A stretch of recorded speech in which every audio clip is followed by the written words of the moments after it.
తనకు పుట్టిన 2 పిల్లల మగ పిల్లవాడిని కోల్పోయి తన మామగారి ప్రోత్సాహంతో వారి అనారోగ్య సమయంలో రాజ్యానికి రాణిగా అయి మహారాణిగా అయి పరిపాలించిన సందర్భంలో వారు ఏ రోజైతే 300 సంవత్సరాల కిందట సంస్కరణలు తీసుకొచ్చారో ఈ రోజు వరకు కూడా మనం గర్వంగా, ఎందుకంటే ఇలా మహేశ్వరం గురించి మనం చెప్పుకుంటున్నాం. ఒక మహేశ్వరమే కాదు, ఈ భారతదేశంలో మొఘళ్ళు తుర్కుల యొక్క దాడులతోని శిథిలమైన ఎన్నో జ్యోతిర్లింగాలను, శివాలయాలను, దేవాలయాలను పునరుద్ధరించిన ఏకైక మహారాణి, ధర్మ సత్రాలు పెట్టి హిందూ ధర్మ పరిరక్షణ కోసం పరితపించిన మహారాణి అహల్యాబాయి హోల్కర్ గారు. అలాంటి అహల్యాబాయి హోల్కర్ గారి 300 జయంతి అయినాక కూడా మనకి ఎవరికి తెలియదు. ఇది మన దురదృష్టం. మహేశ్వరంలో అన్ని వందల సంవత్సరాల కిందటే వెండితోని బంగారంతోని అగ్గిపెట్టెల పట్టేంత చీరను కూడా లేచే విధంగా ఏ కళనైతే పూజిస్తున్నారో పద్మశాలందరినీ ప్రోత్సహించిన ఆ మహారాణి అహల్యాబాయి హోల్కర్. అలాంటి మహారాణిని 300 సంవత్సరాల తర్వాత ఇవాళ ఎందుకు గుర్తు చేసుకోవాల్సి వచ్చింది? వారి యొక్క చరిత్ర చదివి తన జీవితాన్ని మలుచుకున్న నరేంద్ర మోడీ గారు ఇలా మనందరం నిన్న సింధూర్ యుద్ధం గురించి, ఆపరేషన్ సింధూర్ గురించి చదివినాం. 2 మహిళా పైలట్లు పాకిస్తాన్ 20 నిమిషాలలో తుక్కు చేసిరని గర్వంగా చెప్పుకుంటున్నాం.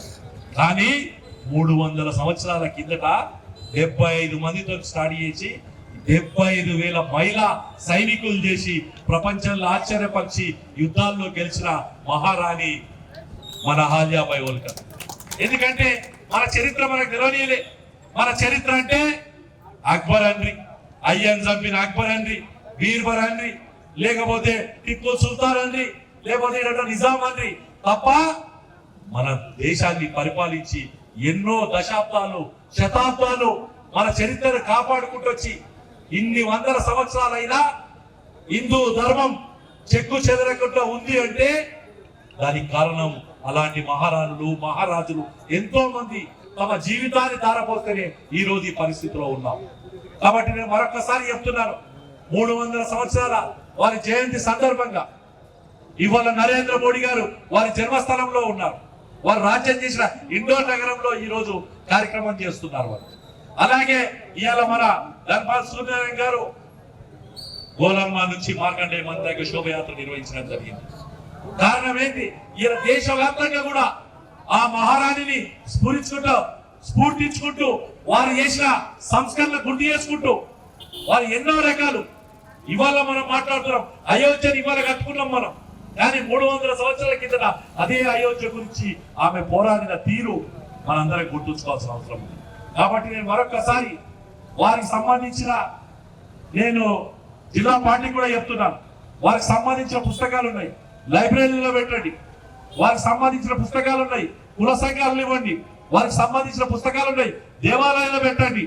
ఎందుకంటే ఇలా మనం స్వేచ్ఛావాయు పీల్చుకుంటున్నామంటే అహల్యాబాయి హోల్కర్ లాంటి మహారాణుల యొక్క పరిపాలన దీక్షని ఆయన గుర్తు చేసుకుంటూ మరొకసారి తెలియజేస్తున్నా, ఏ రోజు వరకైతే మనం ధర్మం బతుకుతుందో ఆ రోజు వరకు మనం గర్వంగా ఉండగలుగుతాం. ఏ రోజైతే మన ధర్మం, సనాతన ధర్మం ఆపదలో ఉంటుందో ఆ రోజు నువ్వు ఏం చెప్పుకున్నా, ఇలా మనం అందరం కూడా పద్మశాలం మార్కండేయుని పూజిస్తాం, కుర్మ జాతి వాళ్ళు బీరప్పని పూజిస్తారు, యాదవులు మల్లయ్య దేవుడిని పూజిస్తారు. ఎవరు చెప్పారు? మన తాత ముత్తాతలు చూపించి ఇది ఈ దేవుడు, ఇది మన పూజా సంస్కృతి అని చెప్పారు. అంటే మన దేవుణ్ణి పూజించడం అంటే మన పూర్వీకులను పూజించుకున్నట్టే.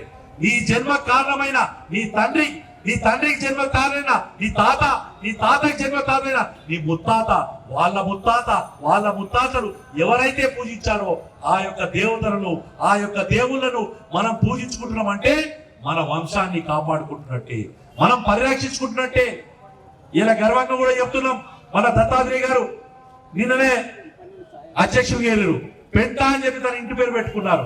వారి తాత ముత్తాతల నుంచి వస్తున్న పేరు ఇవాళ ఎవరైనా సరే ధన్పాల్ గారు అని చెప్పి పెట్టుకున్నారు. అంటే ఏదైనా సరే మన పూర్వీకుల నుంచి వచ్చే ఆస్తే మనకి ఇవాళ మన పేరు. కాబట్టి నేను మరొకసారి తెలియజేస్తున్నా, సనాతన ధర్మం ఉన్నంత వరకే భారతీయులుగా గర్వంగా ఉంటాం. లేకపోతే ఇలా ఆఫ్ఘనిస్తాన్ చూసినాం, బంగ్లాదేశ్ చూసినాం, పాకిస్తాన్ చూసినాం, అక్కడ ఎన్ని వందల కోట్లు సంపాదించుకున్నా, ఎంత పెద్ద చదువు చదువుకున్నా ఉపయోగం లేదు. వాడు ఎవడొచ్చి గోలీ కొడుతుందో తెలియని పరిస్థితిలో ఉన్నాం. కానీ భారతదేశంలో ఇలా శోభయాత్ర తీసుకుంటే సుబ్బారావు గారి ఆధ్వర్యంలో పెద్ద ఎత్తున వచ్చిన మహిళలు వారందరూ కూడా నాట్యం చేస్తూ వారందరూ కూడా ఇచ్చేస్తున్నారు. వారు సుమారు 85 కన్నా మీద భజన మండలు పెట్టి ఈ రోజు నిజామాబాద్ పట్టణంలో హిందూ ధర్మ పరిరక్షణ కోసం తిరుగుతున్నారు. ఇలా మార్కండేయ మందుల పేరు మీద, కుల సంఘాల పేరు మీద అన్ని కులాలకు మన దేవాలయాలు ఉన్నాయి, కాపాడుకుంటున్నాం. కుల సంఘం అంటే మన యొక్క పూర్వీకుల యొక్క గుర్తును కంటిన్యూ చేయడమే.